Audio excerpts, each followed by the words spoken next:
I think there are a few things to take out of the election. It's clear that when a leader, when a Premier, a Chief Minister or indeed a Prime Minister can't deliver on cost of living and can't deliver on keeping the community safe, then there's a point of reckoning. And that point came for the Labor government in the Northern Territory on the weekend, and I think the Prime Minister, if he believes that there are no lessons for him out of the Northern Territory election, it just shows that he's not listening to millions of Australians who are worried about feeling less safe in their homes and their communities under Labor, and are also really worried about how they're going to continue to pay their bills and to pay their mortgages and to put food on the table for their families. So there are a lot of issues that I think we need to deal with, and to get our country back on track, we need to change government at the next election. We need to win a seat like Ryan so that Maggie Forrest can be the next MP here. She's enthusiastic, works hard for her local community, and is a very good friend of mine, of Paul's, and she's somebody that can be trusted in the local community. Just finally, I want to congratulate Abby Bradshaw on being appointed as the Director General of the Australian Signals Directorate. I want to congratulate and thank Rachel Noble for her service and wish her all the very best in the next stage of her career. Abby is somebody that I worked closely with when she was at the Australian Cyber Security Centre. She was Deputy to Rachel Noble, and at a time when Australia is under constant cyber attack, the role of the Australian Signals Directorate is more important than ever. So I really welcome that appointment. I think the Prime Minister who reached out and engaged and consulted on that appointment a couple of weeks ago, and I wish her very well in that job. I'm very happy to take questions. Just on retail, the National Election price gouging by Bunnings and other big box retailers. Do you think Bunnings is squeezing customers and suppliers? Well, look, our first objective here is to make sure that consumers are getting the best possible value. Our role is not to ensure margins for big businesses. It's to make sure that consumers are getting hardware items and grocery items at reasonable prices. It's great that businesses are successful. We want them to be successful. We want them to be profitable, but we can't have price gouging, particularly where you've got market concentration. A little IGA store here can't compete with Coles and Woolworths, and we know that Coles and Woolies land bank and stop IGAs and food stores and other independents from establishing a presence in that market. And ultimately, we want a free market to operate effectively, and a free market is not where consumers are being ripped off.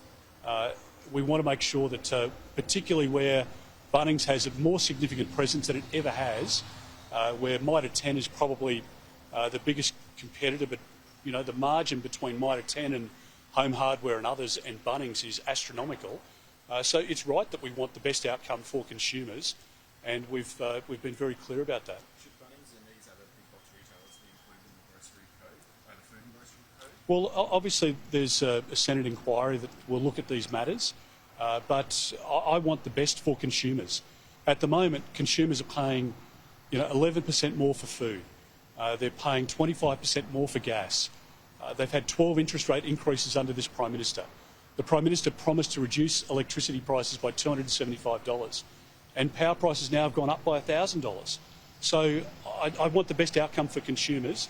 I want businesses to be profitable, but a free market means that businesses can operate in a competitive environment and that consumers can get prices which are reasonable, and that's the objectives that we apply. What about the proposed divestment laws that you're proposing? Should Bunnings be included in that? Well, again, we've been very clear about the application, not just to Coles and Woolies.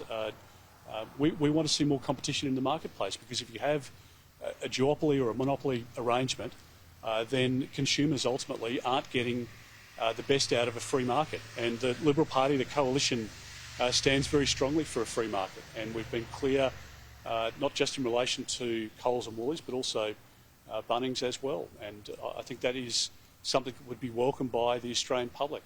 The government just handed down a big aviation white paper. Do you think consumers should get refunds if there are lengthy flight delays?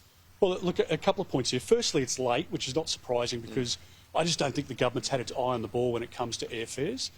Any Australian knows that you're paying more for airfares. It doesn't matter whether it's an international flight or whether it's a domestic flight.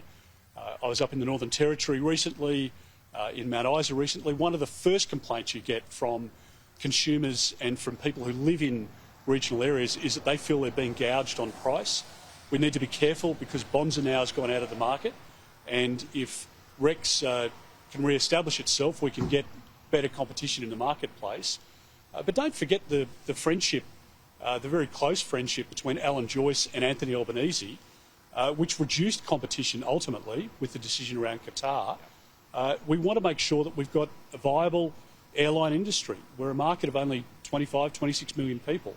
But the fact is that we need to make sure that consumers are getting the best outcome. And I think we can look at what is being provided at the moment and ask whether we can get a better deal as consumers. And I do think Australians can get a better deal than what they're getting at the moment. On that white paper, you're proposing ombudsmen to force airlines to follow terms that include refunds rather than the European style of if it's 3 hours late, you get a refund. Do you think that would work better? Well, look, we're happy to have a look at different proposals, but I think what we know at the moment is that this is a government that has presided over the closure of Bonza, Rex being put into administration, Qantas charging more for their airfares than we've seen in recent years, and less competition means higher prices. And unfortunately, Australians are paying more and more for airfares, and we should have more competition, and consumers should be paying less for airfares where there are more consumers wanting to purchase those airfares than prices going up and up under the Albanese government.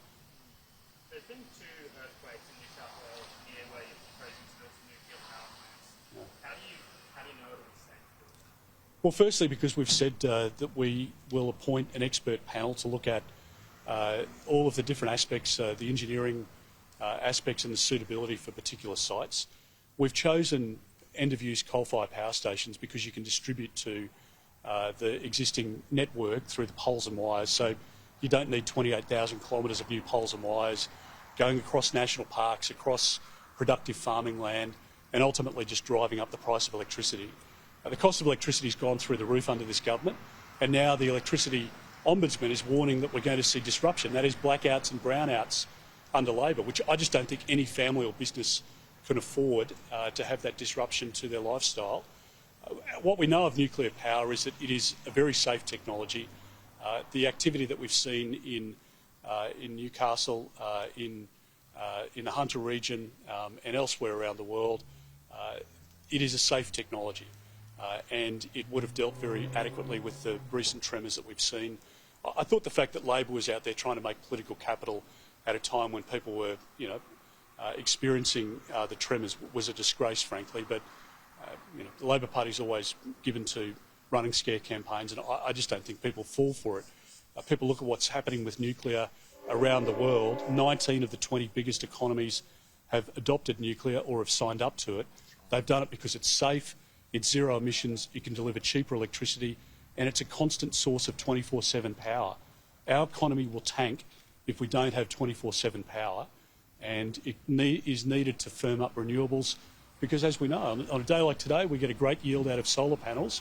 If it's rainy like it has been over the course of the last week or so, it's a very low output of energy, and of a night time they don't work at all. So you need to be able to keep the cold rooms going in an IGA or at a local Coles or Woolies. Otherwise, the economy just doesn't function. Do you still plan to repeal the right to dissent? Yes, we do. Look, I think what we've seen from the CFMEU and what we've seen from other unions is a desire to create animosity between workers and the employers where there's just no animosity before.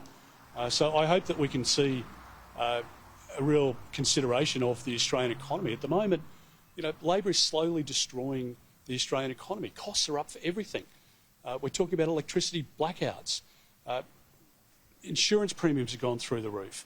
And most employers do the right thing by their employees, and where they don't, there are existing laws to make sure that there are penalties that apply. But at the moment, I think the government's creating an environment of animosity and tension between employers and employees where it doesn't need to exist. Why are they doing that? Because that's what the CFMEU and the other big unions tell them to do. And as we've seen with the CFMEU, they have been dancing to their own tune, and the Prime Minister has been dancing to the tune of the CFMEU over the last few years. And we've seen building prices escalate dramatically, and we've seen builders go broke, which means it's hard for young home buyers to find a builder, and that's all because of the government's facilitation of the unlawful acts of the CFMEU. Just on the agenda as well, with the Queensland election just around the corner, is there any a trend emerging here against incumbency governments? Well, there's certainly been a lot of analysis about what happened in the Northern Territory, but what we do know is where a government doesn't listen to the public and they're making decisions which make it harder for families to pay their bills, to pay their mortgage, and to make decisions where there is more crime in the community, less penalty for the crime, those governments will be punished. And the Albanese government has made our country less safe, and they have forced up the price of everything to a point where families really are doing it very, very tough at the moment. In that circumstance, you'd expect there to be a backlash against the government. The Albanese government is a bad government. Australians know after 2 years they're worse off under this government, and they know that they can't afford another 3 years of the Albanese government. The government's made decisions in budgets which haven't helped families, they've hurt families, and they've driven up the cost of everything. And when you look at Maggie Forrest and her example that she's setting in the community, out there talking to people, listening to people about crime and law and order, about ways in which we can keep our communities safe. Maggie's been out there talking to families about the cost of living pressures that they're under. That's the sort of family experience that we want in our candidates and life experience otherwise. When you look at what the Greens are doing, the Greens believe in abolishing private health insurance, which is going to kill our public system and drive up the cost of private health insurance through the roof for families in Ryan. They want to legalise hard drugs, which will just drive the crime rates through the roof, which is not supported by the people of Ryan. We know that, as we saw when the damage was caused to monuments and to war graves, that the Greens had no criticism of that activity whatsoever, which is not consistent with the values of the people of Ryan and other communities, particularly other garrison communities across the country. We're not far from Enoggera Barracks here, and this community is full of defence families, and I think they're completely horrified by the reality of the Greens. The Greens aren't about the environment. The Greens are about radical change to our society and not for the better. And that's why I think Maggie Forrest is doing an amazing job here in Ryan, and we're going to continue to support her until she's the local member, because she will be a great voice for Ryan in Canberra, and she'll stand up for the people in this local community. Thank you very much. Thank you.